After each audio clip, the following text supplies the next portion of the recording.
This is Arts Alive. I'm Lynda Philippi, and today I have a very special guest. Ray Vanblaricom is a master gardener. He's also a very dear friend of mine, and you know, Ray will always have Paris. Oh yes, we will. That was quite a trip. Oh, that was like Ferris Bueller's Day Off for 3 weeks straight. It was fabulous. It really was. Well, now that you're back in McMinnville from your own winter of traveling, why don't we talk about what you're up to? Well, we're having a lot of fun with the radio show. Mm-hmm. We have on Saturday morning on KLYC Radio. We have To the Root of It, which is a live call-in when all the electronics work right. Where people can actually call in the radio show with a question, a gardening question, and we miraculously come up with an answer. You're like the click and clack of gardening. Kinda. Okay. Yeah, we're like the tool guys of gardening. I love it. Okay. Yeah, that type of thing. But yeah, it's fun, and we've had some interesting experiences, which we don't have time to go into some of the interesting calls we've had. Some of the questions. Yeah. Do you have someone who screens the calls? Or do you just take them live? That's what makes it fun. It's live. You call, we answer. Okay. There is theoretically an 8-second delay if I become overly exuberant. He can reach out and push the button. I see. Okay. But I've gotten better at it. Okay. Well, that's a lot of fun. Yeah, it is. We have that going on. We have our farmers market booth every Thursday at the farmers market. And are you there every Thursday? I'm the transportation guy for all the equipment, and I agreed to do it till the end of June, and then somebody else will do it. Or if nobody else steps up, then I'll steep. So there's always a master gardener at the market.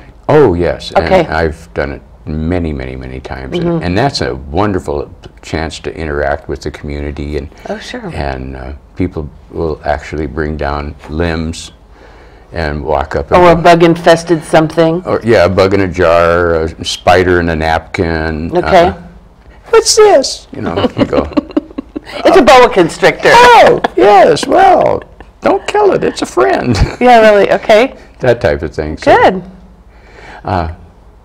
And then we're going to have the ladies that were talking about the garden fair. We're going to have a booth down there as well. And that's June 28th. That's June 28th. Okay. And then our summer is going to be really exciting because we're going to have the Oregon State University Gardening Mini College right here at Linfield. Ooh, okay. It'll be a couple of weeks after the IPNC, I think the first full week of August. Okay. And it goes from Friday, Saturday, and Sunday, and again there will be tours, there will be classes, seminars, open forum discussions. Wow. It'll go on for 3 days. We're going to rent all the motels in town if we can. Oh my goodness, how many people do you expect will be there? I fully expect to have 350 or better. Oh my goodness, is this something that OSU has done before? They've been doing it every year for at least the last 10 or 12 years. Rotating it throughout the state? Or they used to have it just down on the Oregon State campus at the LaSalle Stewart building, and then, since then we've had it at Willamette College in Salem, or Willamette University. And this year it's going to be at Linfield College. I think that's exciting. Wow, okay. And it's fun. It's open to the public. You can call up the Oregon State Extension office over on Lafayette Avenue and get registration forms. It's pretty reasonable, actually. I don't know the exact cost right now. Perfect, because we don't talk about money on this show. I can relate. Okay. But if people want to attend this, or any portion of it, or any of the seminars, you don't have to buy the whole thing. You can mix and match. You can mix and match. You can get a schedule. You can select what you want to attend to, what seminars you want to go to. The people speaking are absolutely top-notch. We have gardeners from the media. We have professors from Oregon State, the soils guy, and I can't remember his name. I should have the list here, so I'd be like all really well prepared. But we can wing it. The schedule is available at the extension office, Okay. as well as the application forms for attendance. Now, you must have a website. Oh, yes. What's your website? Well, we have several, actually. We have OregonState.edu/extension, and then you just click on Yamhill County. Okay. We have the Master Gardener website, which is yamhillmastergardeners.org. Are the two main websites. And both of those will have a link to all of the events. Absolutely. And everything that you have coming up. Yes. Right. On the Master Gardener website, we actually have a schedule of events that the Master Gardeners are involved in, and that's on by monthly program. You can also access what to do in your garden in any particular month. Okay, sort of that, it's June, what do I do? It's June. What am I supposed to be doing now? What you know? And of course, as we're experiencing with this early spring, everything's about 3 weeks early. So it's, the bugs are out, and the snakes are out, and the snails are devouring people's. And the deer are always out. Yeah. Deer are not an endangered species. No, I except agree. on Michael Book Avenue. Yeah, exactly. And then and you also do classes, ongoing classes. Oh, yes. If you're interested in becoming a Master Gardener, now Master Gardening, the Master Gardener organization, it's a volunteer service organization. It's like Rotary or Kiwanis or JC's, only it's for gardeners, and sponsored by Oregon State University Extension. But it's primarily a volunteer service organization. It's a work group, and we have the best potlucks in town. That's great. Yeah, that's kind of what got me addicted to it. Yeah. Well, all those vegetables, right?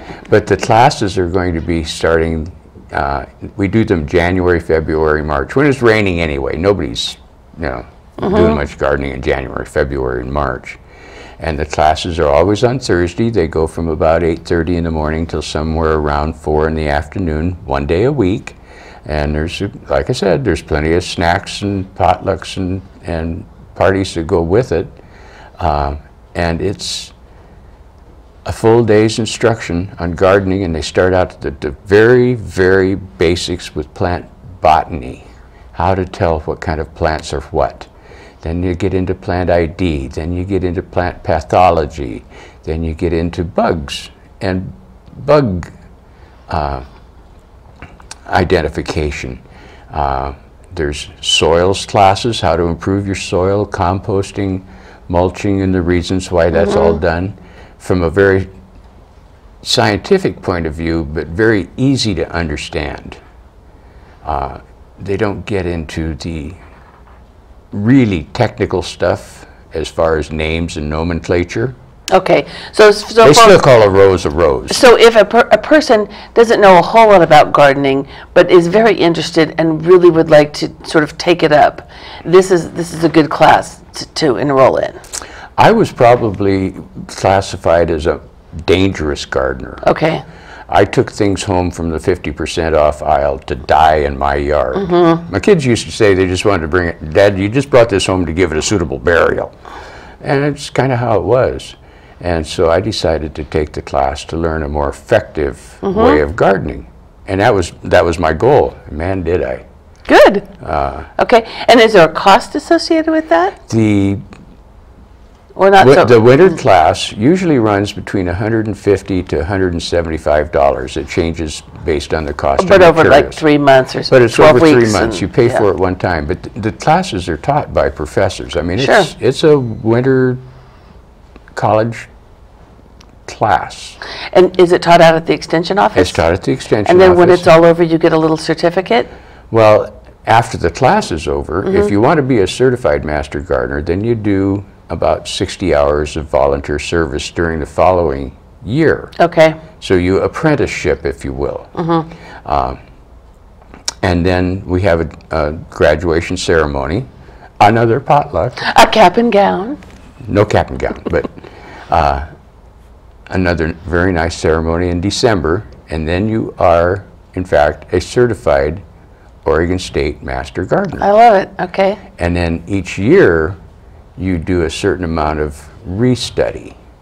You have, but they're fairly minimal requirements. I think it's 12 hours of continuing education and a few hours on the desk and a few hours in volunteer service. Total less than maybe 30 hours a year just to maintain your certification. Okay, so I have a question, and that it could be either through your classes or maybe the thing that you're going to do in August. But I know a lot of people are interested in, you know, bug eradication and disease eradication without using harsh chemicals. Do you go into some of those alternative things? Oh, totally. We have what the title of the main text for the class is called Sustainable Gardening. Okay, perfect. And it teaches you not only how to do it without using harsh chemicals, but how to correctly use harsh chemicals. They do have their place. They do sometimes have their place. Yes. Especially weeds or bad bug infestations. Blackberries. Blackberries. Sometimes you have to actually call a commercial bug eradicator. And we help people find those resources if they're so needed. really, I mean, there's a whole gamut of services that you provide, and people can sort of dip a toe in or go full throttle if they want to really become a full master gardener, but you're also there all along the way for whatever people may need. Yes. Okay. This next winter I'm going to mentor a group. Oh, you'll be teaching classes, or? No, I'll be guiding a group through the class. Oh, okay. We have, for each 4 or 5 students, we have 2 mentors that help them understand what's going on, and we're in the class with them. Oh, nice. Okay, and great. then after the class is over, we guide them through the volunteer services, how to utilize the Master Gardener library that we have at the Extension office, and all of the equipment that we have, microscopes and all of the fun stuff that you get to play with. We have 18, I think, active committees. We have a library committee, we have a bug committee. Wow. And they meet every other Thursday and take the bugs that have been brought into the Extension office and have been stored in little bottles of alcohol, and they put them under the microscope and they identify them. And then call the person who brought in the bug sample. It's not always just bugs, it's a lot of things, the creepy crawlies, and how to take care of it, whether it's even necessary to kill it. I mean, we have lots and lots of good bugs that you really don't want to that's kill. true. Well, Ray, I really want to thank you for being here today. It's been wonderful. I didn't know all of the services that the Master Gardeners provide, but thank you. You thought I just grew coneflowers. Maybe. No. Much more than that. But anyway, thanks very much. You're very welcome. It's been my pleasure.